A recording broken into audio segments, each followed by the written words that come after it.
Welcome, everybody. We are at the special education learning community, and today we're going to focus on accreditation.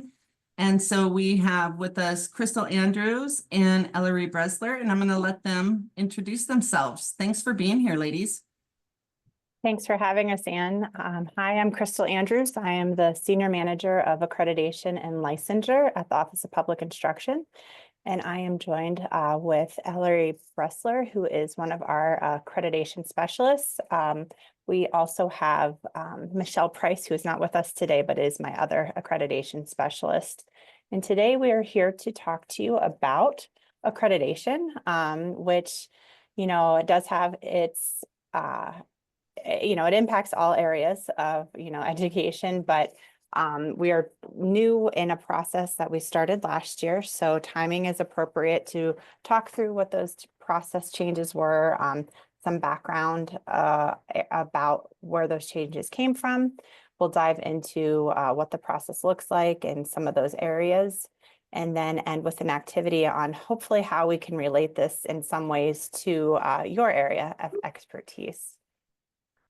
So, oh, I already went over that, sorry. So the best thing for us to start with is by saying where any information that we talk about today or anything on accreditation, where you can find that. And so our accreditation website is our hub for all things accreditation. So to find that, you go to the leadership tab under assessment and accountability, and we are towards the bottom, the second from the last, school accreditation. So from there, you will see all of our recordings, our webinars, our timelines, our guidance documents, anything that has to do with accreditation for this year. An important thing that I would point out that on this screen in particular is that bottom arrow on the right side. It says the fiscal year 24 accreditation process. That is where our criterion reference guide lives, and that reference guide is the rubrics that are being used to score accreditation for this year. And I will get into more of what that actually means as I talk through accreditation, but just wanted to show you where that can be found. So kind of going to do a little deep dive. We're going to go back a little bit into what accreditation really is and where it comes from, and that we're not just making things up and asking districts to do all this work. It has basis in our administrative rules. 1055 is our standards of accreditation. So the rules did go through a pretty heavy lift, a huge revamp that went into effect last July 1 of 23. So last school year, the 23-24 school year, is when we changed the process due to the change in the rules. So they went hand in hand. So the process changed because the rules were updated. The Board of Public Ed adopts those standards of accreditation upon the recommendation of the superintendent. So there was, I was not yet in this role with accreditation, but I have gone through it with licensure as well. But there was a negotiated rulemaking committee. There was a group together that worked on the changes, and all of that goes to the Board of Public Education for their approval. Go ahead. So part of accreditation is, a status for a district in school. These statuses did remain the same. This was not a change or an update to our administrative rules in 23. So a regular accreditation, is where you would like, a district or school would like to be. That just means that they meet the criteria and that they are in regular status. The next level down. And so when we look at, I guess I'll stop there a second. When we look at our rubrics, that would equal into a 4. So a regular would be a 4 when we're looking at the rubric. Then a regular with minor deviation means the school does not meet all of the requirements of regular accreditation, which would be a 3. An advice status and accreditation means the school exhibits serious and or numerous deviations, which would be a 2. And then deficiency is a 1, which means the school is in advice status for 2 years or has not compiled with the required corrective plan and continue to have serious problems. So a 2 and a 1, if this district or school received a 2 or a 1 this past year, they were needing to do a corrective plan this year. And we, have that all within our system for accreditation for this current school year. So that was not an update. That was not a change. Our change really came with what the process looks like. So last year, like I said, was the first year for this new process. In years past, not knowing, the involvement that you have, but it was more of a report where administrators and clerks would just say yes or no if they're meeting some of these do you have teachers that are licensed? And it was just more of like a checkbox, not much accountability, just saying yes or no in terms of what was being asked. And so this past 2 years, it is more in depth. It's looking for evidence from districts on what these, administrative rules are asking. So last year, we really started with, my phone's ringing, sorry.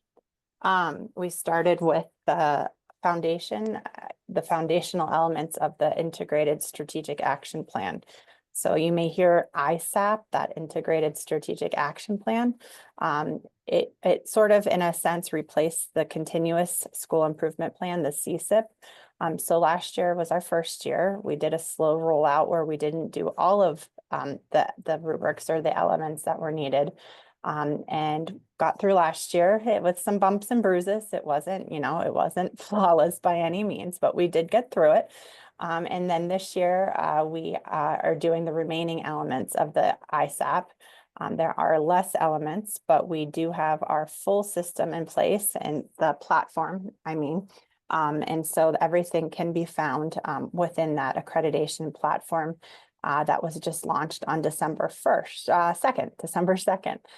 District administrators should have gotten the invitation to that platform and should be in there, and they can be working on it. And I think I'll get into this, but since I brought up dates, it was launched on the 2nd, and this year's process is due on February 28th. So after this year, not to jump ahead, but it is to come, we are breaking into 3-year cycles. And what I mean by that is these past 2 years, all districts and schools needed to complete the components for accreditation. So we had, sort of half, not quite half, but we'll call it for this, half of the components were due last year. The rest were due this year to equal 1 full accreditation cycle. So, we did a slow rollout. We're going through all of the areas. We're providing guidance and webinars, on all those different areas that are being asked in accreditation, so that the next year we are going to break into cycles, meaning districts will be divided into thirds. And, they'll either be in cycle 1, 2, or 3. So they do not have to do all of the accreditation components every single year going forward. It'll just be on a 3-year cycle. Not sure who will go when, if that's our question we keep getting. And, that will be determined as we work with our stakeholders this coming, into the new year, probably, starting in February. But it's going to lessen the load, obviously, for districts and for us on the scoring purposes. But it will be all of the components. So everything from last year and this year will then be part of that cycle. And that's why we tried to, slowly roll it out so that we could really get into what each of the areas are.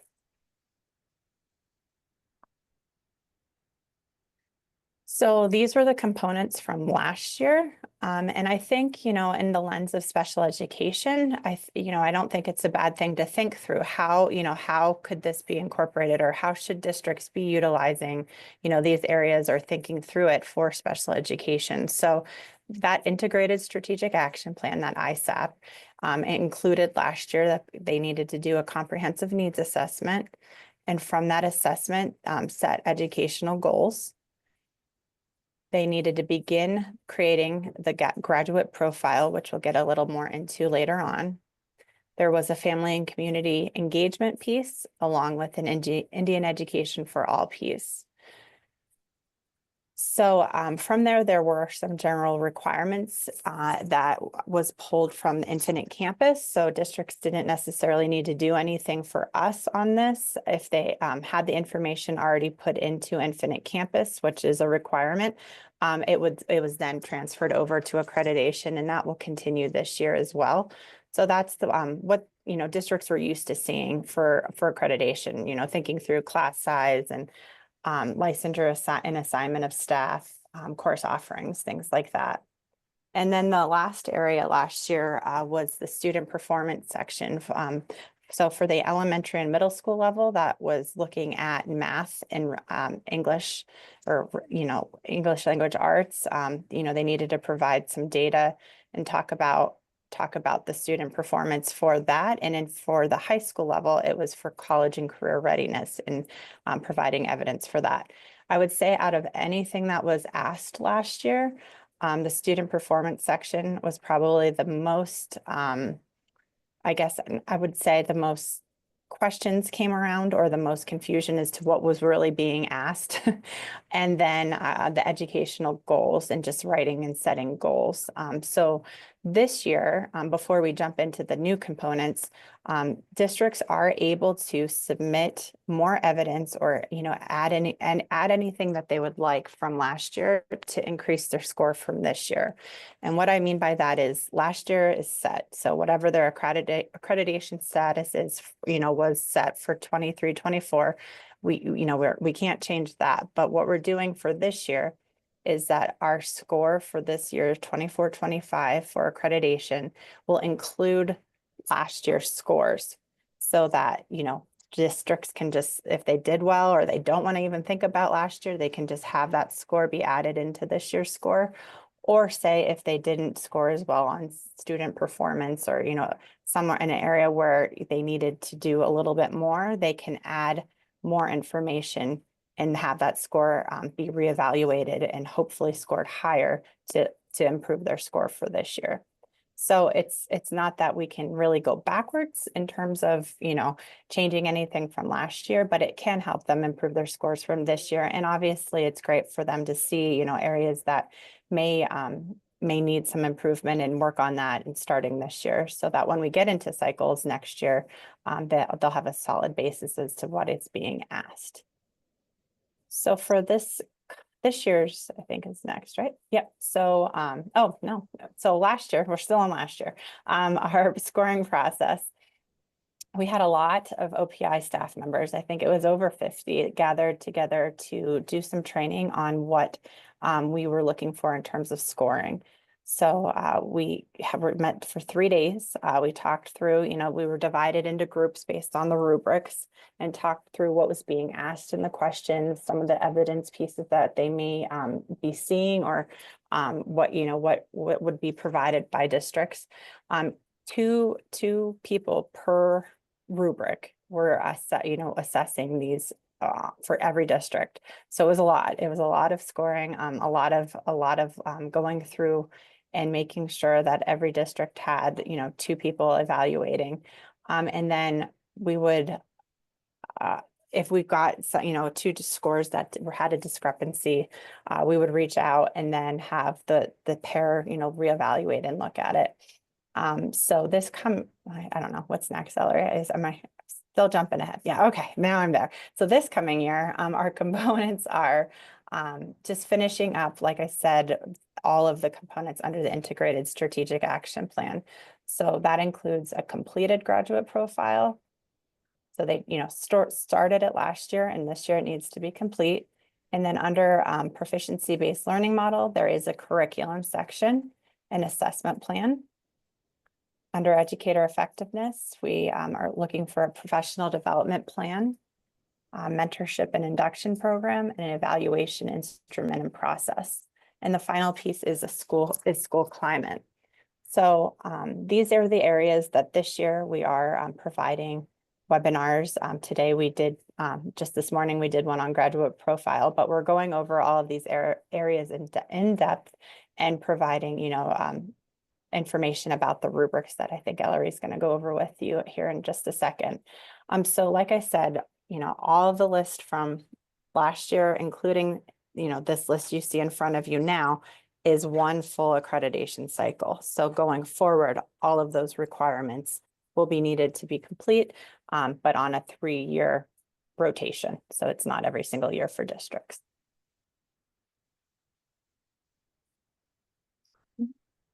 So for our scoring for this year, I sort of already talked through this. I'm bouncing around, but here's a good visual to show you that, we have our assurance standards and then the performance standards, that's the student performance standards, gives us our overall category.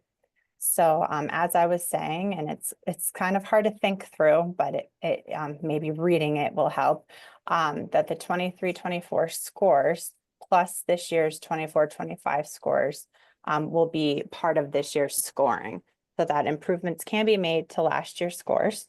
They can resubmit any evidence so that it is scored, and that's the new score will go towards this 24-25 school year's score. For student performance, we're not asking that to be completed again this year, that the scores will transfer from last year unless you want to resubmit and improve that score. But that area is not being asked over again. All right, so the first component, the completed graduate profile, just kind of going into what that means, which I know we have on the next slide, but a graduate profile is the skills or attributes you want your students to have when they leave your district. So for our K-12 district, that's going to look a little different, or K-12 is going to look a little different from K-8, right? So K-8, you would want to look at it more of a profile of a learner. I think we had some districts last year who got a little confused when we said graduate. We didn't mean actual graduation. We're looking for just skills and attributes for their district. So what we're looking for to be completed on that rubric is that they have the full completed visual of the graduate profile. They make it, the districts make it publicly available, that they've used meaningful stakeholder input and feedback to create this graduate profile. And that does include you. You guys are stakeholders. So hopefully that they have reached out and gotten your input on that as well. And then the specific steps to achieve that graduate profile.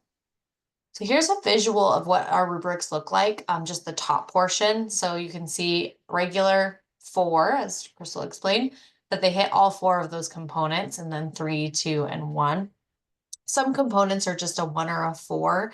And then at the bottom of the rubric, which is not shown here, there's just some guidance as to, definitions of what we're looking for or examples of what could be submitted. It's just some visuals for you as to what those graduate profiles could look like. It's going to be unique to your individual districts because every district's different. So for Brockton, this is a really good example. They've weaved their culture into this. They have about 7 attributes. We usually recommend about 4 to 6, but 7 is perfectly fine. They have their individual culture weaved in, and then this is actually on their website as well.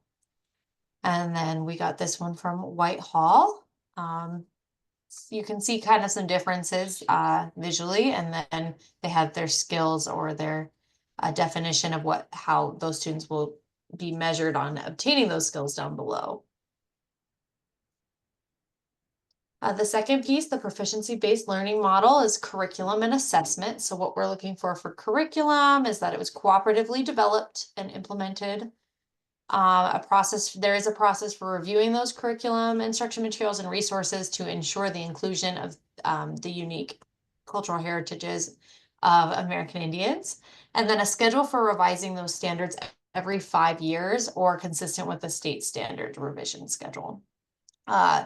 Districts that are in a consortium, a curriculum consortium, we've reached out to those consortiums, and they should be providing some documentation to districts on that curriculum piece. The biggest things for the district is going to be collecting the evidence that it's being implemented. Assessment is that you have an assessment plan or you're developing one, and it will be implemented within 2 years. It details progress, growth, and proficiency, and uses more than one measure to assess. We actually had a really good presentation by our MAST coordinator, and I would encourage, if anybody is to help with this area, to review that. Nathan, he gave a really wonderful presentation and lots of tips and tricks, especially if you want to expand this to more than what we're looking for. So again, visually, here's what this looks like. We have this guiding question on all of them, but really what we expect districts to look at is this 4-column, trying to hit all those pieces for a regular. And you may or may not, just depending on your district. So then there's the curriculum and assessment. So again, you'll see the 3 components here. It's different from rubric to rubric. Develop and implement a detailed progress, growth, and proficiency, and uses more than one measure. For the assessment plan, you can use MAST testing as your more than one measure, but you cannot use it for student performance if you plan on redoing student performance. So if you have any questions on that, please feel free to reach out. It can get a little tricky. The reason we're not using it for student performance is because we're actually looking at the data, and because the mass testing is so new, that's why we don't want to look at that data quite yet until it's out of this initial testing. But it can be used for your assessment plan because we're just looking that you have multiple measures there. Educator effectiveness, your professional development plan, mentorship and induction program, and evaluation. New pieces this year were mentorship and induction. That was a new piece as of the rule revision. So for professional development plan specifically, we're looking for that it was developed and available to the employees and public. So that could be within a handbook, could be on the website. It just needs to be available for you guys to see. Developed and evaluated with the by an advisory committee. So this is not new, the advisory committee, but it may be schools may or districts may be looking at implementing that as we're actually looking at that standard more closely. It needs to be composed of majority teachers. So you may be on that advisory committee. If you're not, you guys should have one. Oops. And then there's some assurance pieces. Just yes, our professional development plan meets this. No, it does not. So 3 pieces there: mentorship and induction, that you guys have a mentorship and induction program for initial and incoming educators, not just new to the field, but new to your district as well. That it has been implemented, some documentation on that. And then again, assurance pieces, evaluation, that the districts are using an evaluation instrument, and there is a process for the complete periodic written evaluations of all regularly employed instructional personnel. And the rubric defines that as 0.5 or higher for your FTE, so half-time or more. There should be periodic written evaluations. So again, that just similar visual, that these are what they look like.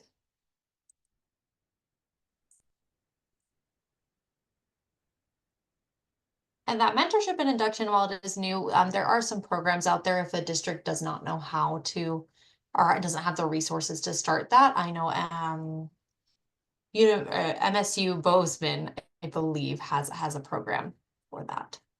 So just throwing that out there for you. And then the last piece, school climate, measuring it through a valid and reliable tool. There's a description of evidence of how the district's going to use the results of that data to improve school climate, and then assurance pieces there. OPI does have a school climate survey that we have created. You do not have to use ours. So if your district is not using ours, that is perfectly fine. We're really just looking that you're using a valid and reliable tool, and we want to know that it's not just a survey to give. Like, what are we doing with the results of this survey? That's really important.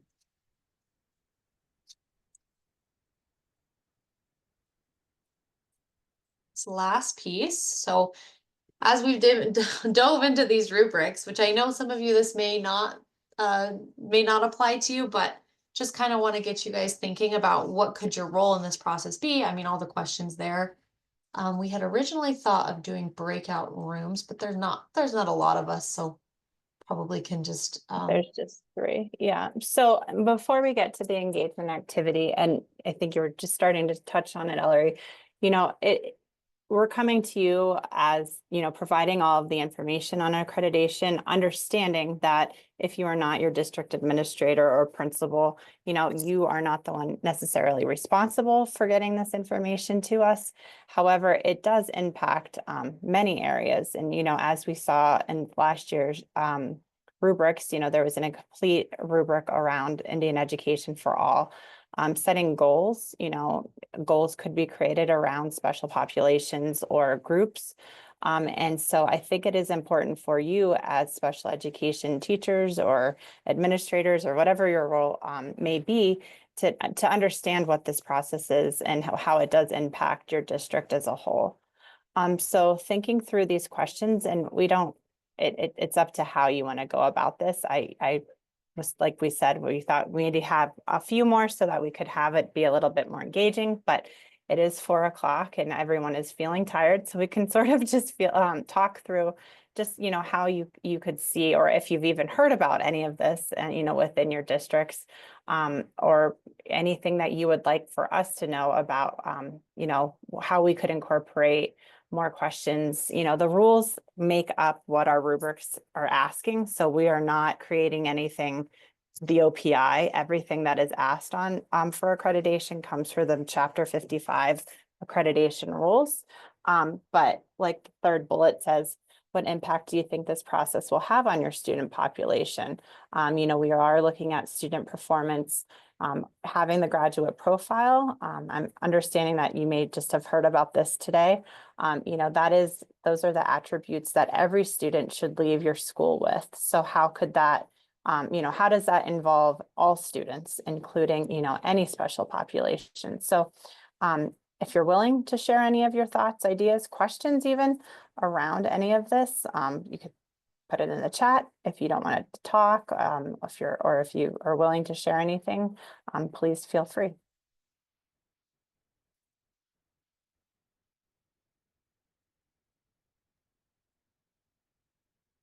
I'll share. So I'm Jennifer Arneson, the Special Education Director in Colstrip, and I heard about the accreditation last year, and we started very late on our accreditation last year without having a superintendent.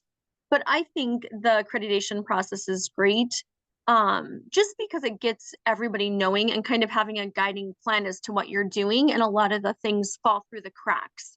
So I really learned a lot, and it's some things that should be in place that maybe new superintendents don't necessarily know about, and even teacher, because I was a teacher prior to becoming the director, and I didn't know the reason why our superintendent did all the stuff that they did, and I was like, oh my goodness, like another thing you're telling us we have to do. But now I understand that process as I'm seeing that this is a report that's due, but it's not always communicated to us as teachers that the reason why we're doing this task again, or we're taking an in-service to ask your input, is because of the accreditation that happens, and having that plan and cycle to review and implement and look at what are we doing for testing, and are we actually using our assessment results, or do we just test to give a test because the state says we're doing it? So I think that's the piece that was insightful for me going from a teacher to the administrative role, is actually something that we're supposed to be using, and it's not always communicated effectively. Wow. Thank you, Jennifer.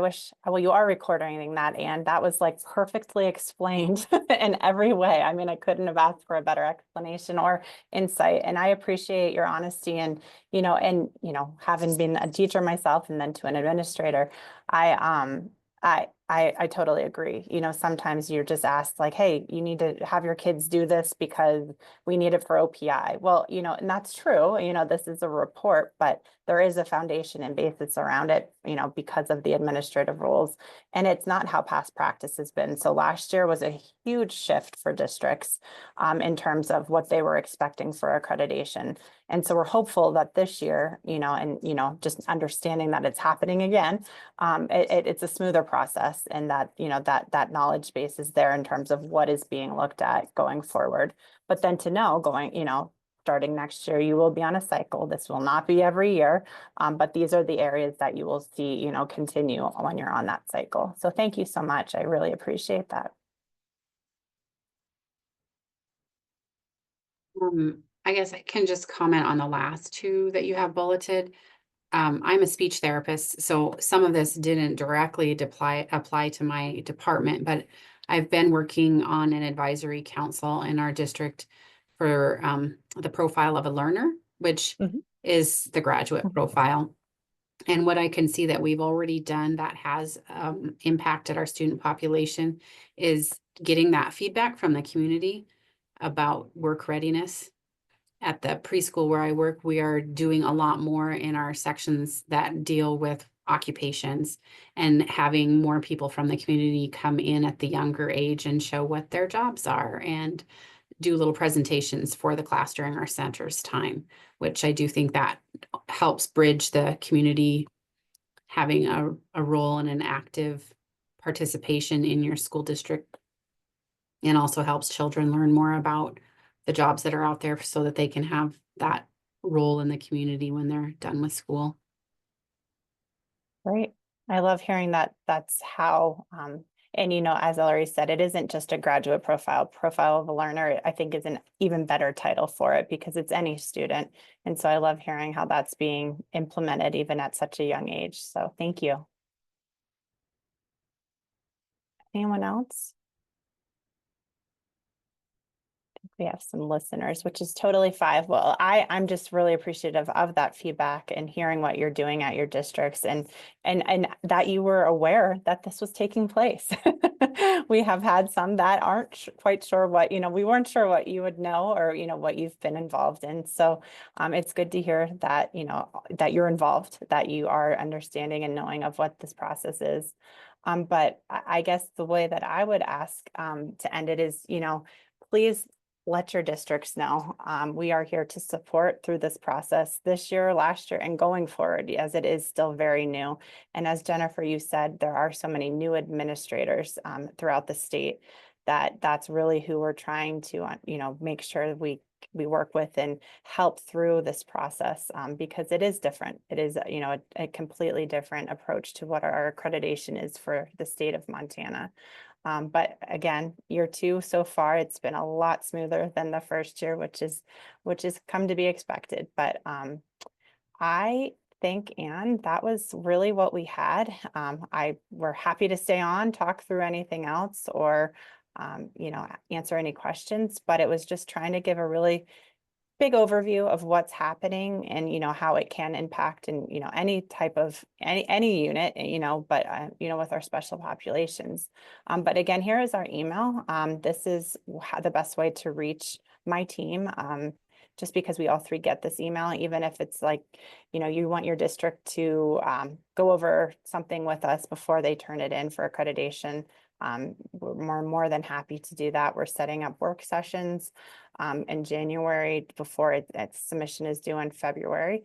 And we have many different webinars on our webpage that about each of the areas that are due this year. So that is what we have today. Thank you so much for letting us come to your group, and hopefully maybe you've learned something or can bring something back to your district on what to expect for this year. But I really appreciate us being invited. Thank you.